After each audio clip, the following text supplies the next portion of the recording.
ನಾವು ಉತ್ತರ ಕರ್ನಾಟಕದವರು, ನಮ್ಮ ಭಾಷೆ ಸ್ವಲ್ಪ ಖಾರ ಇರ್ತದೆ, ಯಾಕಂದ್ರೆ ನಾವು ಭಾಳ ಖಾರ ತಿಂತೀವಿ. ಸೊ ಏನಾರ ಒಂದು ಮಾತಾಡಿದ್ರು ಹೊಟ್ಯಾಗ ಹಾಕ್ಕೊಳ್ರಿ, ಹೆಂಗೆ ಮಾತಾಡಿದ್ರಿ ಅಂತ ಹೇಳಬೇಡ್ರಿ. ನಮ್ಮ ಜೀವನ ಪ್ರಾರಂಭ ಆಗೋದು ರೈತರಿಂದ. ಯಾಕಂದ್ರೆ ಮುಂಜಾನೆ ಚಹಾ ಆಗಿರ್ಬೋದು, ಕಾಫಿ ಆಗಿರ್ಬೋದು, ಹಾಲು ಆಗಿರ್ಬೋದು, ಹಾಲಿನ ಪ್ಯಾಕೆಟ್ ಎಷ್ಟು ಚಂದ ಕಾಣ್ತೈತಿ, ಆದ್ರೆ ರೈತನ ಹೆಂಡ್ತಿ ಹಾಲು ಹಿಂಡಕ್ಕಿ ಬಂದು ಬಾಜುಕ್ ನಿಂತ್ರಂದ್ರೆ ನೀವು ಮೂಗಿನ ಮೇಲೆ ಸೆರಗಿ ಇಟ್ಕೊತೀರಿ. ಯಾಕಂದ್ರೆ ಆಕಿನ ಕಡೆ ಆಕಳು ಉಚ್ಚಿ ಆಕಳು ಹೆಂಡಿ ವಾಸನೆ ಬರ್ತಿರ್ತದೆ. ಯಾಕಂದ್ರೆ ಎಮ್ಮಿ ಮುಂದೆ ಆಕಳ ಮುಂದೆ ಹೋಗಿ ಎ ಫಾರ್ ಆ್ಯಪಲ್ ಅಂದ್ರೆ ಒದ್ದೆ ಬಿಡ್ತದೆ. ಆಮೇಲೆ ಎಮ್ಮಿ ಮುಂದೆ ಆಕಳದ ಮುಂದೆ ಹೋಗಿ ರೇಷ್ಮೆ ಸೀರೆ ಹಾಕ್ಕೊಂಡು ಭಾಳಷ್ಟು ಬಂಗಾರ ಹಾಕ್ಕೊಂಡು ಕುಂತ್ರಂದ್ರೆ ಇರಿದು ಒಗ್ದ ಬಿಡ್ತೈತದು. ಅದರಲ್ಲಿ ಏನು ಗೊತ್ತಾಕೈತಂದ್ರೆ ನೀವೆಷ್ಟು ಸರಳವಾಗಿದ್ರಂದ್ರೆ ಪ್ರಕೃತಿ ನಿಮಗೆ ಕೊಡ್ತೈತಿ. ಸೊ ಇವತ್ತು ನಾನು ನಿಮ್ಮ ಮುಂದೆ ನಿಂತು ರೈತರ ಬಗ್ಗೆ ಮಾತಾಡ್ಲಿಕ್ಕತ್ತೀನಂದ್ರೆ, basically I am not a farmer, I am a computer engineer. I completed my engineering 30 years back. ಚಪ್ಪಾಳಿ ತಟ್ಟಬೇಡ್ರಿ, ಮುಂದಿನ ಕತ್ತಿ ಬೇರೆ ಐತಿ. ಯಾಕಂದ್ರೆ 30 ವರ್ಷದಿಂದ ಯಾವಾಗ ನಾನು ಇಂಜಿನಿಯರಿಂಗ್ ಮುಗಿಸಿ ಪ್ರೋಗ್ರಾಮಿಂಗ್ ಭಾಳ ಮಾಡ್ತಿದ್ದೆ. ಯಾಕಂದ್ರೆ ನನಗೊಂದು ಕ್ರೇಜ್ ಇತ್ತು ಪ್ರೋಗ್ರಾಮ್ ಬರೆಯೋದು. ಆಮೇಲೆ 28 ವರ್ಷದಿಂದ ಮಾಡಿದ project work transmission control / internet protocol ಮೇಲೆ ನಾನೇನು ಪ್ರಾಜೆಕ್ಟ್ ಮಾಡಿದ್ದೆ, ನನಗೊಂದು 90 ಮಾರ್ಕ್ಸ್ ಬಿದ್ದಿದ್ದು. On what basis you have given that marks ಅಂತ again from board evaluation team came and they asked me to write the same program and project execute ಮಾಡೋಕ್ಕೆ ಹೇಳಿದಾಗ again I got 3 grace marks. My marks became 93. ಇಷ್ಟೊಂದು confidence ಇಟ್ಕೊಂಡು ಇನ್ನೇನು ಹಾರಿಕೊಂಡು ಆಕಾಶ ಮುಟ್ಟಬೇಕನ್ನೋ time ಒಳಗೆ ನನಗೆ ಮದುವೆ ಮಾಡಿ ಕೊಟ್ಟಿದ್ದು ರಾಯಚೂರು ಜಿಲ್ಲೆ ಮಾನ್ವಿ ತಾಲೂಕು ಕವಿತಾಳ್ ಅಂತ ಒಂದು ಸಣ್ಣ ಹಳ್ಳಿಗೆ ಮದುವೆ ಮಾಡಿ ಕೊಟ್ಟರು. ಅಲ್ಲಿ ಹೆಣ್ಮಕ್ಳು ಹೊರಗಡೆ ಹೋಗಿ ಕೆಲಸ ಮಾಡಲಿಕ್ಕೆ ಅವಕಾಶ ಇಲ್ಲ ಅಂತ ನನ್ನ ಇಂಟರ್ವ್ಯೂ ಲೆಟರ್ ಹರಿದು ಒಗೆದು ಬಿಟ್ಟರು. ಆ ಹಳ್ಳ್ಯಾಗ ಬದುಕಕ್ಕೆ ಆಗಾಕತ್ತಿದ್ದಿಲ್ಲ, ಯಾಕಂದ್ರೆ ನನ್ನ ತವ್ರ ಮನೆ ಧಾರವಾಡ ಆಗಿತ್ತು.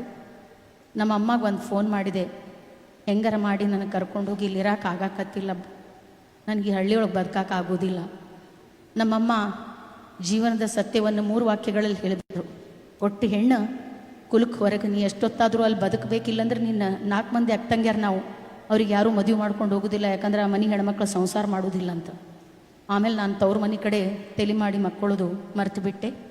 ನಾನು ಕೊಟ್ಟಿದ್ದು ಒಂದು ದೊಡ್ಡ ಗುಡ್ಡ ಕೊಟ್ಟು ನನಗೆ. ಆ ಗುಡ್ಡ ಒಳಗೆ ಕಲ್ಲು ತೆಗ್ಯಾಕ 6 ವರ್ಷ ಆಯಿತು. ಅದು ಗುಡ್ಡ ಇದ್ದಿದ್ದಕ್ಕೆ ನಾನು ಭಾಳಷ್ಟು ಬೋರ್ ಹಾಕಿದ್ದೆ, ನೀರು ಬೀಳಿಲ್ಲ. ನನ್ನ ಗಂಡ 1-2 ಬೋರ್ ತನಕ ನನಗೆ ಸಪೋರ್ಟ್ ಮಾಡಿದ್ರು. ಆಮೇಲೆ ನನ್ನ ಕಡೆ ರೊಕ್ಕ ಇಲ್ಲ ಅಂತ ಹಿಂದೆ ಸರ್ಕೊಂಡ್ಬಿಟ್ರು. ನಾನು ನಮ್ಮಮ್ಮಗೆ ಭಾಳಷ್ಟು ಜಗಳ ಮಾಡಿ ಬಂಗಾರ ತೊಗೊಂಡಿದ್ದೆ ಮದುವೆಯಾಗ. ಇಷ್ಟು ಬಂಗಾರ ಹೊಲಕ್ಕೆ ಹಾಕಿದೆ ನಾನು. 5-20 ಬೋರ್ ಹಾಕಿದ್ರು ನೀರು ಬೀಳಲಿಲ್ಲ, ಬರೀ ಧೂಳು ಬರಾಕತ್ಬಿಡ್ತು. ಲಾಸ್ಟಿಗೆ ಎಲ್ಲ ಮುಗಿದು ಬಿಡ್ತು. ಇನ್ನು ಮತ್ತೆ 4 ಗಾಡಿ ನಡ್ಬರ್ಕ ಕುಂದಿರ್ಸ್ತಾರೆ ನನಗಂತ 4 ಬಳಿ ಇದ್ದು ಕೈಯಾಗ. 2 ಮಾರಾಟ ಮಾಡಿದ್ದೆ, 2 ಇತ್ತು. ಆ 2 ಬಳಿ ಮಾರ್ಕೊಂಡು ಬರಕ್ಕೆ ಹೋದಾಗ ನನ್ನ ಗಂಡ, ಬೇಡ ನಮಗೆ ಹೊಲ ಮನೆ ಆಗಿ ಬರೋದಿಲ್ಲ, ಇದನ್ನ ಇಟ್ಕೋ, ನಿಮ್ಮ ಮುಂದೆ ಲಾಸ್ಟ್ ಒಂದು ಐತಿ ನಿನ್ನಲ್ಲಿ ಅಂತ. ಆದ್ರೆ ಒಂದು ಹೆಣ್ಮಗಳ ಮನಸ್ಸೊಳಗೆ ಕಿಡಿ ಹೊತ್ತಿಸಿದ್ರು, ಆ ಕಿಡಿ ಜ್ಯೋತಿಯಾಗಿ 2 ಮನೆ ಬೆಳಗ್ಬೇಕು. ಯಾಕಂದ್ರೆ 2 ಮನೆ ಮಾನ ಮರ್ಯಾದೆ ನಮ್ಮ ಕೈಯಾಗಿರ್ತದೆ. ಒಂದು ತವ್ರ ಮನಿದು, ಒಂದು ಗಂಡನ ಮನಿದು. ನಾವು ಯಾಕಂದ್ರೆ ಹೆಣ್ಮಕ್ಳು ಅಂದ್ರೆ ಹೊತ್ತಲದ ಮೇಲಿನ ದೀಪ ಇದ್ದಂಗೆ ನಾವು. 2 ಮನೆ ಬೆಳಗು ಶಕ್ತಿ ನಮ್ಮಲ್ಲಿ ಇರ್ತದೆ. ಅದಕ್ಕೆ ಇಲ್ಲ ಮಾರ್ಕೊಂಡು ಬರ್ರಿ ಅಂತ ಕಳಿಸಿದೆ. ಅವಾಗ ಬಂಗಾರ ಭಾಳ ಸಸ್ತಾ ಇತ್ತು, 6200 ರೂಪಾಯಿಗೆ ತೊಲಿ ಇತ್ತು. 4 ತೊಲಿಗೆ 24,000 ಬಂತು. ನನ್ನ ಗಂಡ ಬೋರ್ ಗಾಡಿ ತೊಗೊಂಡು ಬರಕ್ಕೆ ಹೋಗಿದ್ರು. ನಾನು ಗಟ್ಟಿ ಮಣ್ಣನ್ನು ಹಿಡ್ಕೊಂಡು ಅಳ್ಕೊಂಡು ಕುಂತಿದ್ದೆ, ಯಾಕಂದ್ರೆ ಮಂದಿ ಮುಂದೆ ಹತ್ರ ನಗ್ತಾರೆ. ಮುಂಜಾನೆ 9 ಗಂಟೆಗೆ ಬೋರ್ ಗಾಡಿ ಬಂತು. ನಾನು ಮಣ್ಣನ್ನು ಗಟ್ಟಿ ಹಿಡ್ಕೊಂಡು ಅಳ್ಬೇಕಾದ್ರೆ ನಾನು ಭೂಮಿ ತಾಯಿ ಒಂದೇ ಮಾತು ಹೇಳಿದೆ, ಇವತ್ತು ನನ್ನ ಕಡೆ ಕಳ್ಕೊಳಕ್ಕೆ ಏನಿಲ್ಲ, ಎಲ್ಲ ಮುಗಿದು ಬಿಟ್ಟದ. ಇವತ್ತು ನಾ ಬಿದ್ದರೆ ಮತ್ತು ನನ್ನ 4 ಗಾಡಿ ನಡ್ಬರ್ಕ ಕುಂದಿರ್ಸ್ತಾರೆ, ಹೆಂಗಾರ ಮಾಡಿ 1 ಇಂಚರ ನೀರು ಕೊಡಂತ ಬೇಡ್ಕೊಂಡೆ.